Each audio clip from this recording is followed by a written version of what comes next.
Chapter 9. Who Lights a New Star? On the second night, fearing that Anastasia would once again assign me her she-bear or concoct up some new device to keep me warm, I categorically refused to go to sleep at all unless she herself lay down beside me. I thought that as long as she was beside me, she wouldn't be up to any tricks. And I told her, "You've invited me as a guest, I take it, in your home. I imagined there would be at least a few buildings here, but you won't even let me light a fire. And you offer me a beastie to keep me company at night. If you don't have a normal home, what's the point of inviting a guest?" "All right, Vladimir, do not worry, please. Do not be afraid. Nothing bad is going to happen to you. If you want, I shall lie down beside you and keep you warm." This time in the dugout cave, there were even more cedar branches strewn around, along with neatly arranged dry grasses, and there were also branches stuck on the wall. I got undressed. I put my sweater and trousers under my head for a pillow. I lay down and covered myself with my jacket. The cedar twigs gave off that same bacteria-killing aroma described in the popular literature as capable of purifying the air. Though here in the taiga the air is already so pure, the air in the cave was particularly easy to breathe. The dried grasses and flowers contributed a still more unusual, delicate fragrance. Anastasia kept her word and lay down beside me. I sensed the fragrance of her body, which surpassed all other odors. It was far more pleasant than the most delicate perfume I had ever sensed from a woman's body. But now I had no thought of wanting to possess her. After my attempt to do so on the way to the glade, which had resulted at the time in an attack of fear and a loss of consciousness, I no longer felt aroused by fleshly desires, even when I saw her naked. I lay down and dreamt of the son my wife never bore to me. And I thought, wouldn't it be wonderful if my son could be born by Anastasia? She is so healthy, sturdy, and beautiful. The child then, too, would be healthy. He would look like me, and like her, too, but more like me. He would be a strong and clever individual. He would know a lot.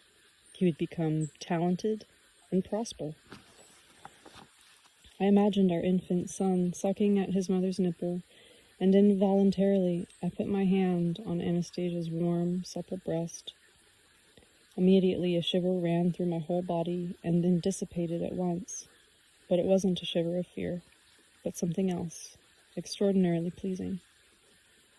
I did not take my hand away, but only held my breath and waited for what might happen. Next thing I noticed was the feeling of the soft palm of her hand on mine. She did not push me away. I raised my head and began looking into Anastasia's marvelous face.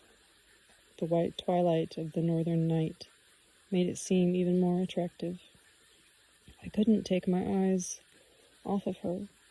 Her grayish-blue eyes looked at me tenderly. I didn't restrain myself, but bent closer and, quickly and carefully, with just the slightest touch, planted a kiss on her half-open lips. Once more a pleasing shiver ran through my body. My face was enshrouded with the fragrance of her breath. Her lips did not utter, as the last time, "Do not do this, calm down." And I had no fear at all. I was still haunted by the prospect of a son, and when Anastasia tenderly embraced me, stroked my hair, and gave her whole body to me, I felt something indescribable.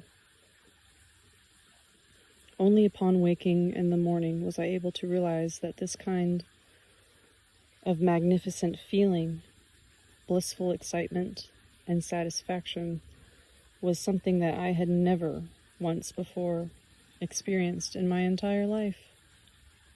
Another peculiar thing, after a night spent with a woman I had always felt a sense. After a night spent with a woman, I had always felt a sense of physical fatigue, but here everything was different. In addition, I had the feeling of some kind of co-creation. My satisfaction wasn't just something physical, but had another dimension I couldn't quite comprehend, one I had never experienced before, extraordinarily lovely and joyful. The thought even flashed through my mind that life was worth living just for this feeling alone. And why had I never before experienced anything that even came close to this, even though there had been all sorts of women, beautiful women, beloved women, women experienced in love? Anastasia was a girl, a tender, quivering girl. But beyond that, there was something in her that belonged not to a single woman I had known. What was it? And where had she gone now?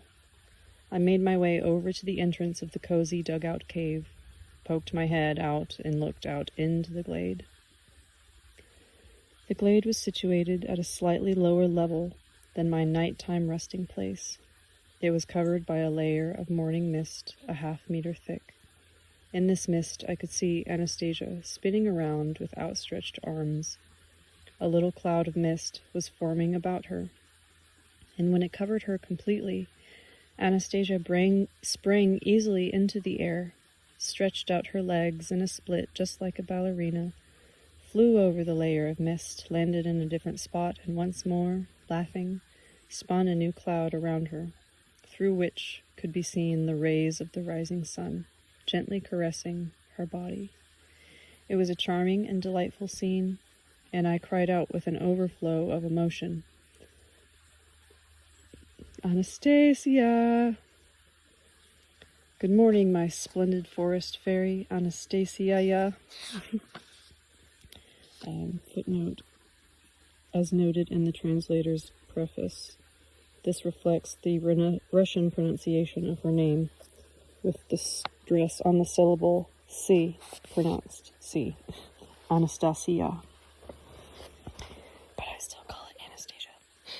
"Good morning, Vladimir," she joyfully called out in response. "It's so delightful, so wonderful right now. Why is that?" I cried aloud, as loud as I could. Anastasia lifted up her hands toward the sun and began laughing with that happy, alluring laugh of hers, calling out to me, and someone else besides high above, in a sing-song voice, "Out of all the creatures in the universe, only man is given an experience like that. Only men and women sincerely desiring to have a child between them. Only man having such an experience lights a new star in the heavens. Only man striving for creation and co-creation. Thank you." And addressing me alone, she quickly added, "Only man striving for creation and co-creation, and not for the satisfaction of his carnal needs." And again she went off in trills of laughter, leapt high into the air, stretched her legs into a split as though soaring over the mist. Then she came running over, sat down beside me at the entrance of our nighttime resting place, and began combing her long, golden tresses with her fingers, lifting them up from the bottom. "So you don't consider sex to be something sinful?" I asked. Anastasia fell silent. She looked at me in amazement and responded, "Was that the same kind of sex the word implies in your world? And if not, then what is more sinful? To give of yourself so that a man can come into the world, or to hold back and not allow a man to be born, a real man?" I started thinking. In actual fact, my nighttime closeness with Anastasia could not possibly be described by our usual word, sex. What did happen last night? What term would be appropriate here? Again, I asked. And why did anything even approaching that experience never happen with me before, or, for that matter, I would venture to say, with hardly anybody else in the world? "You see, Vladimir, The dark forces are constantly trying to make man give into base fleshly passions, to stop him from experiencing God-given grace. They try all sorts of tricks to persuade people that satisfaction is something you can easily obtain, thinking only of carnal desire. And at the same time, they separate man from truth. The poor, deceived women who are ignorant of this spend their lives accepting nothing but suffering and searching for the grace that they have lost. But they are searching for it in the wrong places. No woman can restrain a man from fornication if she allows herself to submit to him merely to satisfy his carnal needs. If that has happened, their marital life will not be a happy one.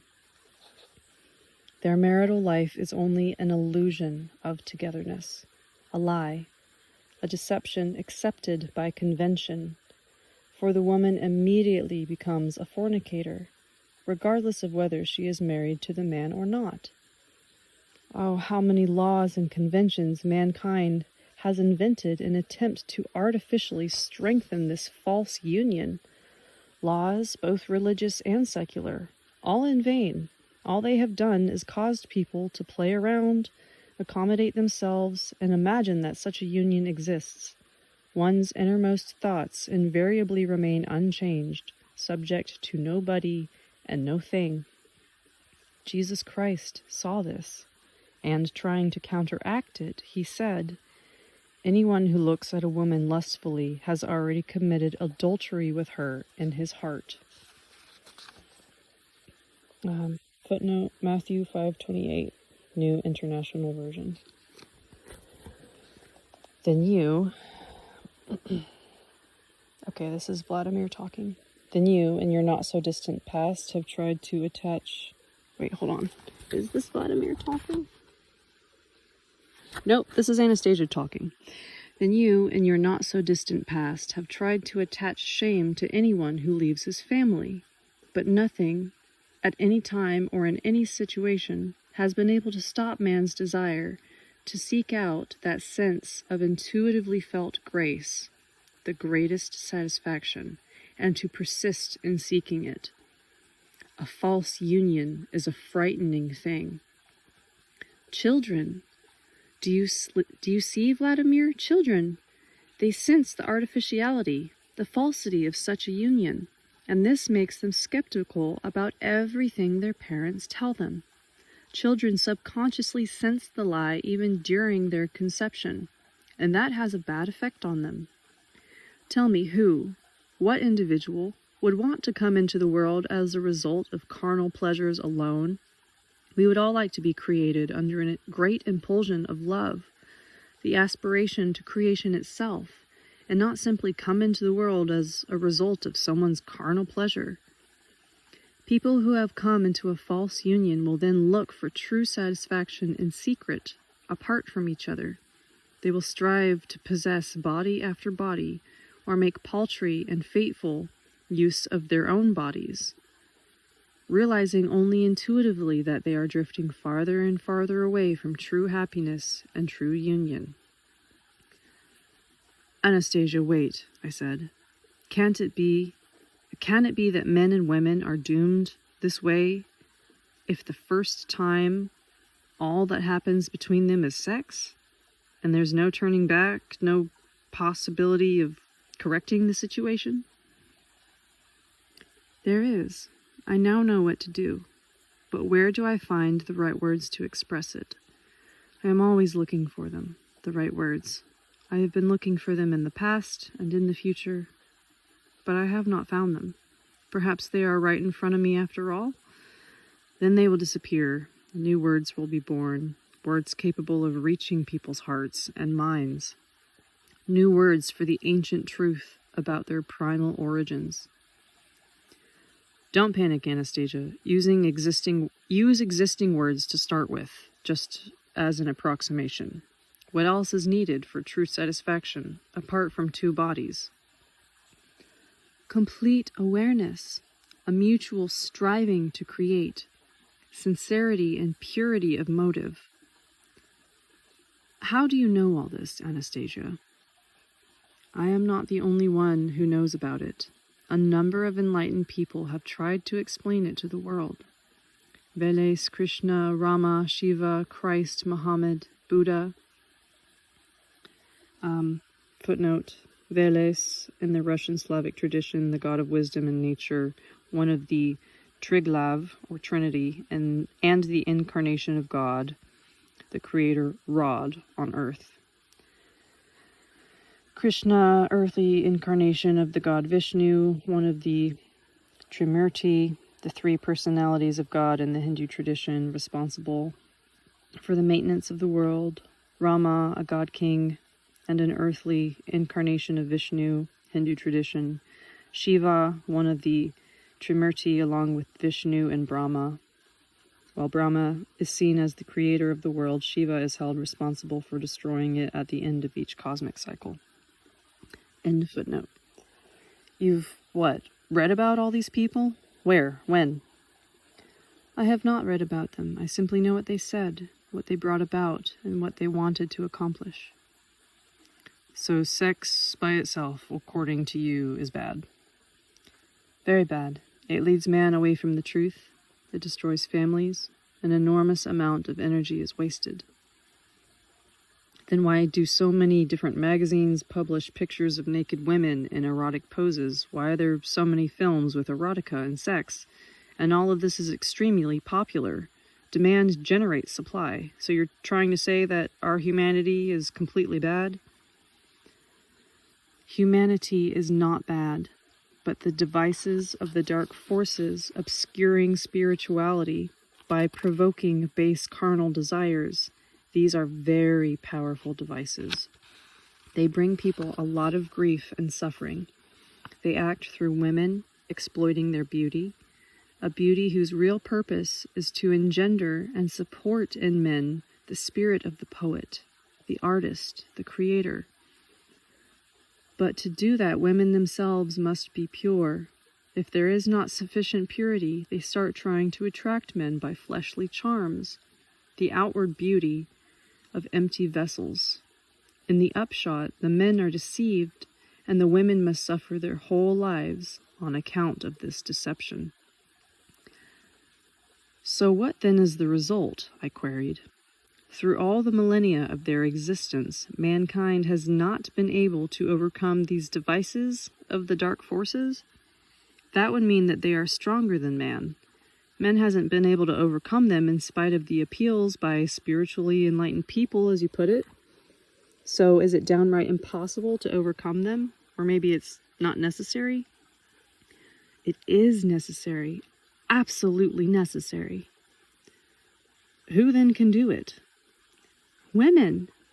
Women who have been able to grasp the truth and their own appointed purpose. Then the men will change too. Oh no, Anastasia, I doubt it. A normal man will always be aroused by a pretty woman's legs, her breasts, especially when you're on a business trip or on holiday far away from your partner. That's the way things are, and nobody here will change anything, and they won't do it any other way. But I did it with you. What did you do? Now you are no longer able to indulge in that harmful sex. All at once, a terrible thought hit me like a flood and started chasing away the magnificent feeling that had been born in me during the night. What have you done, Anastasia? I'm now impotent? On the contrary, you have now become a real man. Only the usual sex will be repugnant to you. It does not bring what you experienced last night, and what you experienced last night is possible only when you desire to have a child, and when the woman wants the same from you, when she loves you. Loves? But under those conditions, that can happen only a few times during one's whole life. I assure you, Vladimir, that is enough for your whole life to be happy. You will feel the same way eventually. People enter many times afresh into sexual interaction only through the flesh, not realizing that true satisfaction in the flesh is impossible to attain.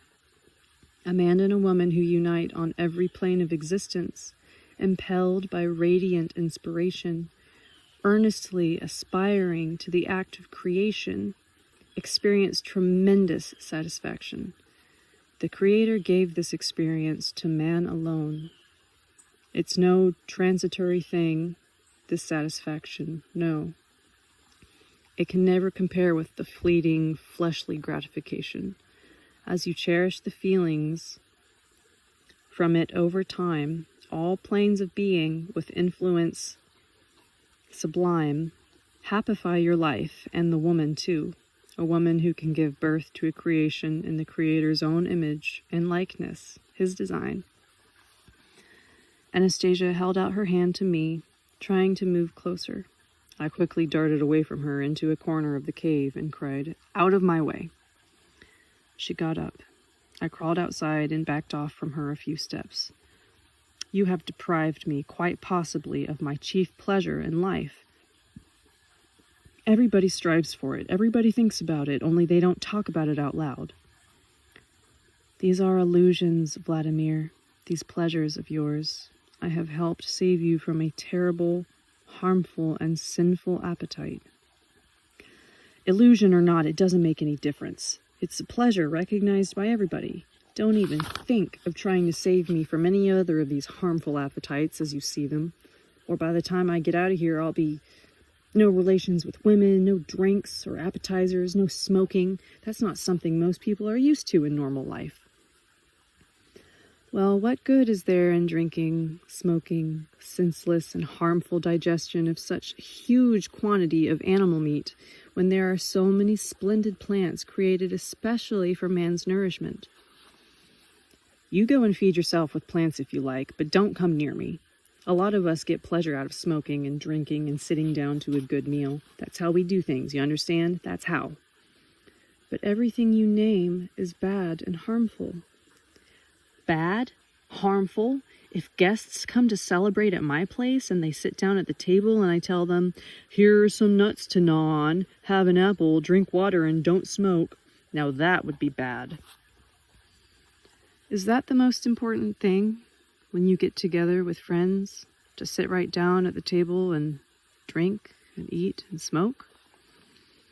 "Whether it's the most important thing or not is besides the point. That's how people behave all over the world. Some countries even have ritual dishes, roast turkey, for example. That is not accepted by everyone in our world, not even in your world." I misread that. It says, "even in your world." "Maybe not by everyone, but I happen to live among normal people." "Why do you consider the people around you to be the most normal?" "Because they're in the majority." That is not a good enough argument. It's not good enough for you because it's something impossible to explain to you. My anger at Anastasia began to pass. I recalled hearing about medical prescriptions and sex therapists, and the thought came to my head that if she had somehow injured me, the doctors would be able to fix it. I said, "Okay, Anastasia, let's make peace. I'm no longer angry at you. I thank you for the wonderful night. Only don't you try saving me from any more of my habits. As far as sex goes, I'll fix the situation with help from our doctors and modern medicines. Let's go for a swim." I began heading for the lake, admiring the morning woods. Just as my good mood was beginning to come back, well, there you go again, walking behind me, she piped up. "Medicines and doctors will not help you now. To put everything back the way it was, they will have to erase your memory of everything that has happened and everything that you felt." Stunned, I stopped in my tracks. "Then you put everything back the way it was." "I cannot." Again, I was overwhelmed by a feeling of rampant rage, and at the same time, fear.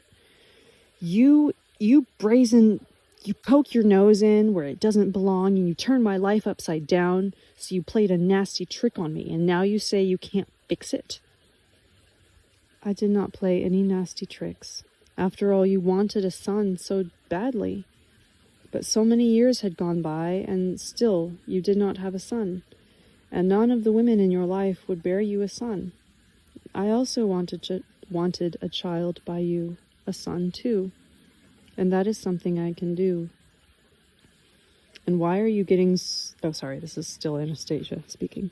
And why are you getting so concerned ahead of time that things are going to go badly for you? Maybe you'll still come to understand. Please do not be afraid of me, Vladimir. I am certainly not trying to meddle with your mind. This happened all on its own. You got what you wanted. And I would still very much like to save you from at least one more mortal sin. And what's that? Pride. You're a funny one. Your philosophy and lifestyle aren't human. What do you find in me so inhuman that it frightens you?